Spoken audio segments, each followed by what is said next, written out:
Hi guys, welcome to my channel. Today I'm making vermicelli paisa or semia paisa. These are the ingredients which is required.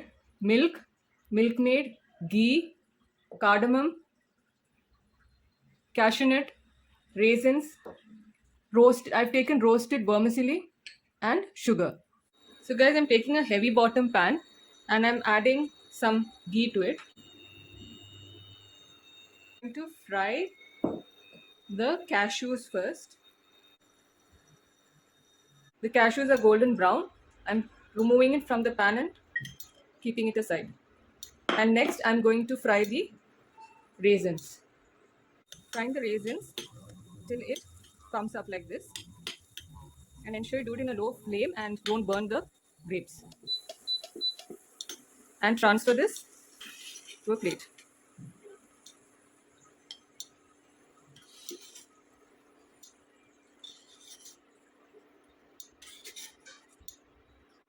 Now I'm adding the cardamom. I've taken 4. I have just crushed it a little so that the pods open like this, but the seeds don't come out.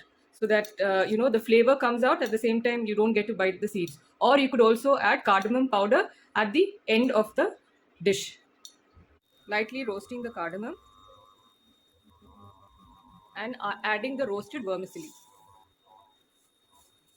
Now I'm using roasted vermicelli because it speedens the process. If you're using the non-roasted one, you will have to roast it till it is golden brown. Now the vermicelli is roasted. I am adding the milk. I'm going to add half the quantity of milk till it boils and cooks the vermicelli. Keep stirring the dish so that it does not stick to the bottom of the pan. Bring the milk to a boil on a low to medium flame. Stir and make sure that there is no lumps. So it's been boiling for about 5 to 6 minutes, and I guess the vermicelli is cooked. So you can just check it by just pressing one of it. If it breaks easily, then it's cooked.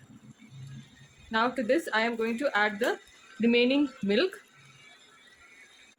Now I'm adding the milkmaid. I've taken Amul milkmaid.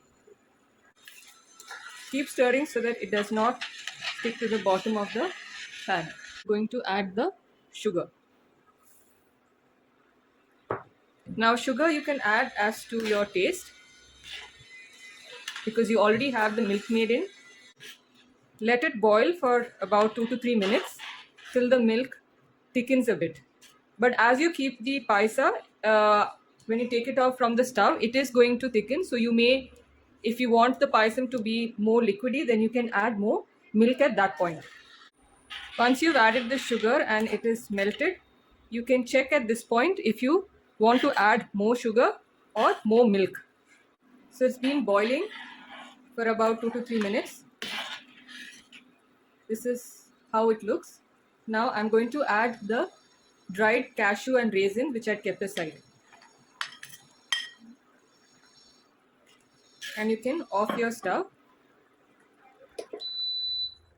And the paisam is ready. Now the things to note about this dish is when you're frying the raisin and cashew, ensure you don't burn it because that will alter the taste of the ghee in which you're frying rest of the ingredients.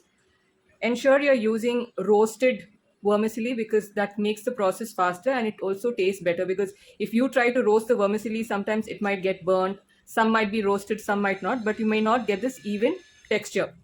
The other thing is, do not dilute your milk. Try and use whole milk or full fat because that makes the paisam more thicker and the consistency is better.